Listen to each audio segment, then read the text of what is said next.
Pourquoi Dieu exige-t-il qu'on le loue et qu'on l'adore?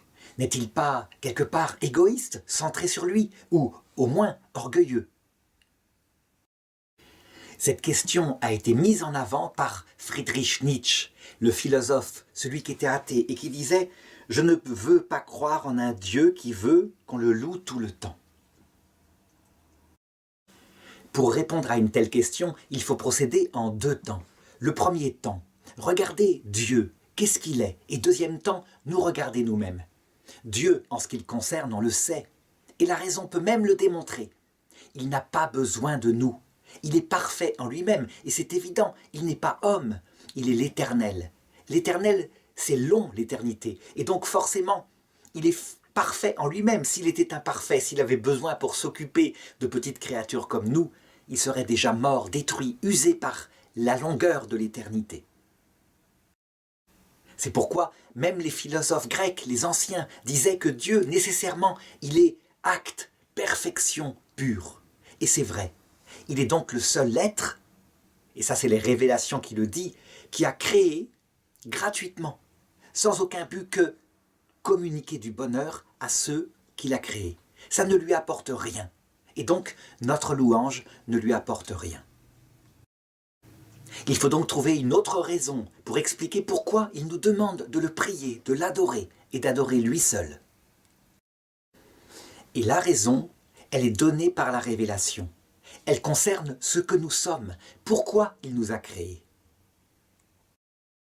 Je le rappelle, il ne nous a créés que dans un seul but, que nous puissions un jour participer à sa béatitude éternelle, le voir face à face, l'aimer.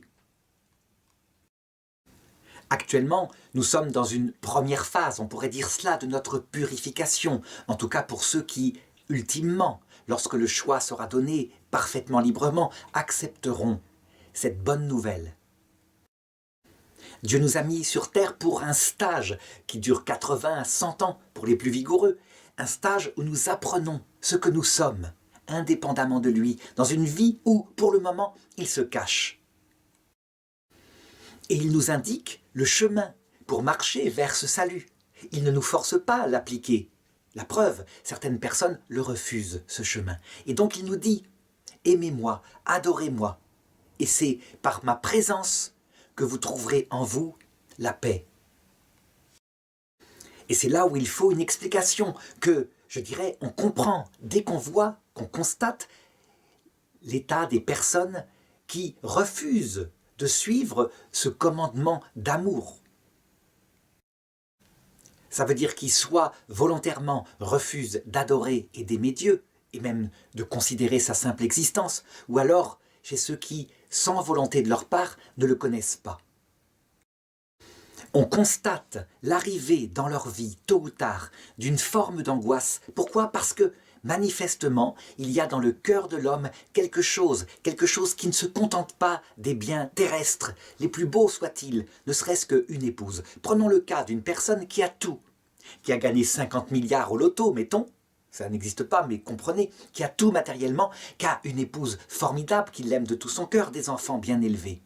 Eh bien, au bout d'un certain temps, cette vie-là, pourtant parfaitement heureuse, finit par lasser.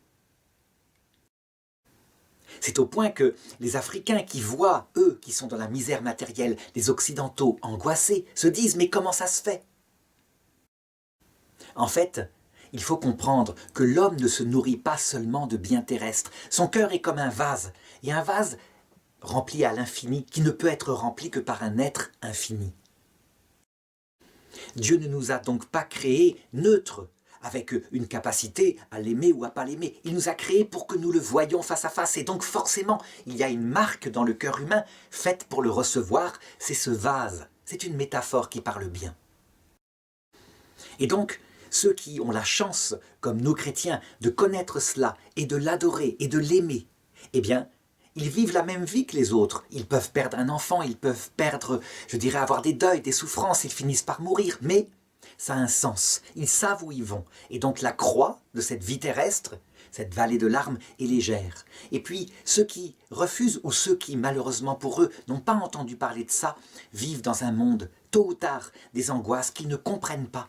et qu'ils n'arrivent pas à guérir, puisque parfois ils en nient même la cause, le manque de Dieu. Et on le voit actuellement en Europe.